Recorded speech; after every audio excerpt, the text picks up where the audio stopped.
In the previous lesson, we got a preliminary understanding of the 7 basic chords. From today on, we will officially move on to the left-hand chord fragment practice. Oh, Miss Editor, what the heck are chord fragments? Don't worry about that yet. First, tell me what the 7 chords we learned about in the last lesson are. First chord is do mi sol, second chord is re fa la, third is mi sol ti, fourth is fa la do, fifth is sol ti re, sixth is la do mi, and seventh chord is ti re fa. Good job. The so-called chord fragments, as the name implies, takes a chord and breaks up the notes. To play out these notes is called chord fragments. In the last lesson, we used our right hand to play the 3 notes together. These are the fundamental chords. To break up the 7 chords does not simply mean to take the chords and break up the notes. They can be changed in many ways. Let's open up the musical notation and follow along with me on today's example.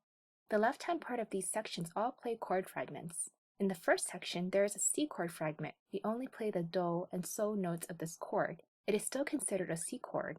In the second section, we play the la and the mi note of the A minor chord. In the third section, there is an F chord fragment. In the fourth section, there is a G chord fragment. The next 4 sections are the same as the previous 4 sections. In the last section, there is another C chord fragment. Chord fragments that only use 2 notes of the chord is a commonly used chord style and also a relatively simple style. Therefore, the fingering is also the most simple, and we will use our invincible chord fingering method, which we have covered in lessons 9 and 10. Does everyone remember it?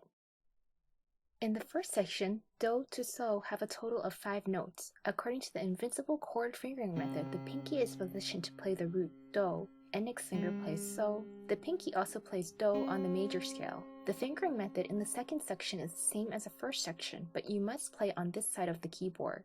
So the fingering would be pinky plays la, index finger plays mi. In the third and fourth sections, the fingering is the same. Remember that the pinky positions to play the root. The power of the invincible chord fingering method lies in the fact that no matter what type of chord you play, the method can be used. If your fingering and hand shape is constant, then playing with the left hand becomes very easy. There will be more to come later on the relationship between chords and the right hand. Play the left hand part twice and get familiar with it, then begin to play with your right hand.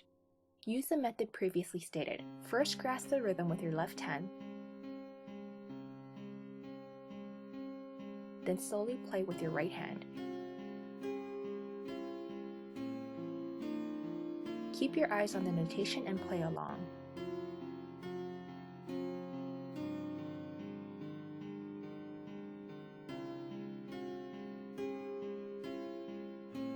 Some students may already be able to play with both hands when starting out. That's awesome, but I believe the majority of students will have to practice a bit before bringing the right hand into play, including those of you sneaking a peek at this lesson. These students who jump the gun may not ask me why their right hand can't keep up. Editor, I can't keep up. I can't keep the right and left hand notes straight. That's why you need to memorize the 7 basic chords. When we play music where the chords are on the left hand, we need to be able to do 2 things.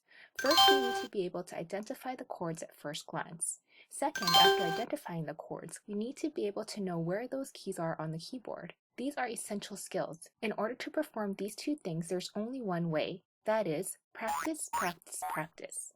There is no other way. When you're looking at the notation, you must play the right hand side completely blind.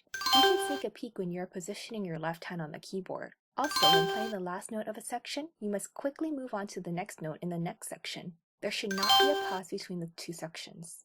In order to reach nirvana, one must master themselves. There are many things in this world that are extremely difficult. I have already helped you find a shortcut to learning the piano. If you can't do the simple hard work and practice, then I can help you know further. Today's after-class assignment will be to play the 5 practice songs until you can play them skillfully, with a uniform rhythm and at the same speed as me. Watch out though, completing the 5 songs is only the bare minimum qualification. There are a total of 10 related songs we have prepared for everyone, with increasing difficulty. To ace this, you must be able to play them all. If you want to just pass or ace it, it's up to you how hard you want to practice. The practice songs, Right Here Waiting, and Simple Love only require you to get the fingering correct. You're currently not required to be able to play it completely. After we become more familiar with the basic chords, then we can come back to practice the entire song. Class dismissed.